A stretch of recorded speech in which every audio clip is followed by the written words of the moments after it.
Iraqi troops roll across a floating bridge, opening a path towards central Ramadi. Heavy gunfire continues to ring out. Iraqi armored vehicles on the move, fighting street to street. The entire area is mined and booby-trapped by ISIS. Entire houses wired to blow up. Tough work for Iraqi troops even after weeks of U.S. training to prepare for urban warfare. This enemy has had time to set up their defense inside of this city, and it's going to be very difficult, and it's going to be a very slow process for the Iraqis to slowly, methodically, and carefully clear their way through this city. Sectarian sensitivities are being handled delicately.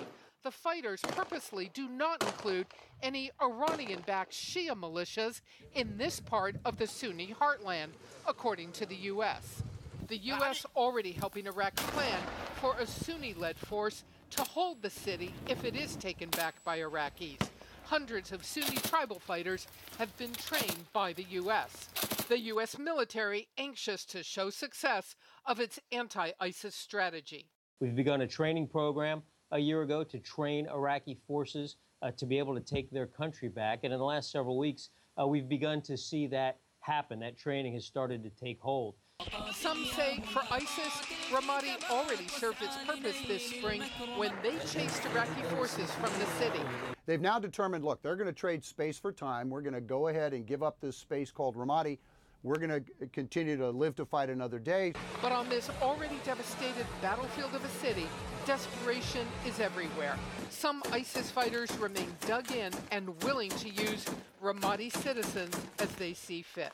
Human shields are going to be the favorite tactic that ISIS employs. A significant civilian casualty rate is also going to be a significant problem for Iraqi forces. So if the operations go wrong, they're going to have possibly some real problems going into those areas without causing the deaths of civilians. And Wolf, we're learning tonight that the administration is having a very quiet internal chat. Top officials are talking about whether and how they can loosen the rules of engagement, the rules that they must meet before they launch an airstrike on a particular target. They are adamant this is not about increasing the risk of civilian casualties. They don't want to do that, but they do want to see if, as they intensify the airstrikes against ISIS in Iraq and Syria, they can loosen some of the requirements so they can keep the pressure up on ISIS.